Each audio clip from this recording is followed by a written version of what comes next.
नमस्कार बंधुगण, आज मु नहीं आसी आपण मानक पई आउ एक नुआ खबर। सेतिपई भिडियोटी को प्रथम रु शेष पर्यंत देखंतु। भिडियोटी को लाइक मध्य करंतु, सब्सक्राइब करी पाखरे थिबा बेल आइकन को बजाई रखंतु।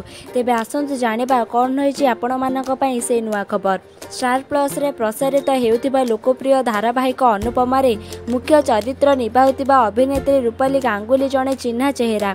आज घरे घरे लोकों को मनरे निज पई स्थान बनाई सारिथिबा एही नायिका जनक अतीतर अनेक संघर्ष करिसेंती। एपरि समय थिला जेतेबेले तांको बापा विशिष्ट सिने निर्माता अनिल गांगुली असुस्थ होई हॉस्पिटल चिकित्साधीन थिले।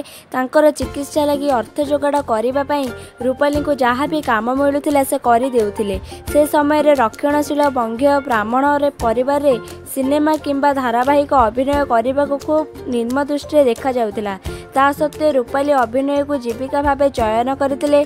एथिपई तांको सामाजिक बासंदर शिकार मध्य हेबाको पड़िथिला।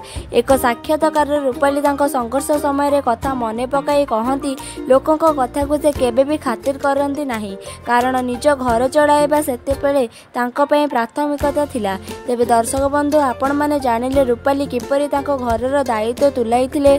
आपण को भिडियोटी केमिति लागिला हमकु निश्चित भाव में कमेंट माध्यम रे जणाइबे एवं आम वीडियो को शेयर करिवे, लाइक करिवे एवं सब्सक्राइब करी पुणी पाखरे थिबा बेल आइकन को बजाई रखिबे। एवं आम वीडियोटी केमिति लागिला हमकु निश्चित भाव में कमेंट माध्यम रे जणाइबे, आदौ भूलिबे नाही। नमस्कार, जय जगन्नाथ। सबुबले खुशी।